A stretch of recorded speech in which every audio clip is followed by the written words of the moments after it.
The truth of the sounds from the neighbor's house. It was the quiet time of night. The clock showed 2:47. I thought everything was normal until strange sounds started coming from the neighbor's house. The sounds were faint at first, as if someone was whispering.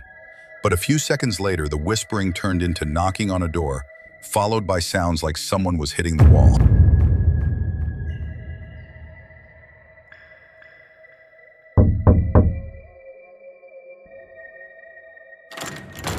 Our neighbor was an elderly man. He lived alone. We rarely saw him during the day, but he never made noise at night. That's why these sounds were completely unusual.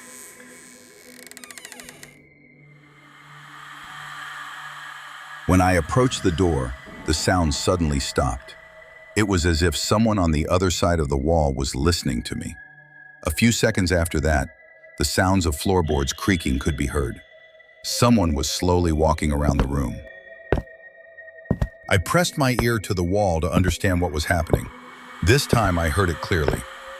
"He is there. He won't come out," a muffled voice said. These sounds couldn't belong to someone living alone in that house.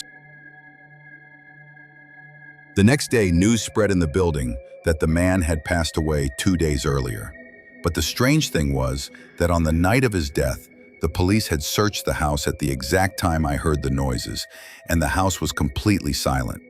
Whose sounds were those? The deceased neighbors? Or did his previous tenants have another reason to stay in the house? The truth is still unknown,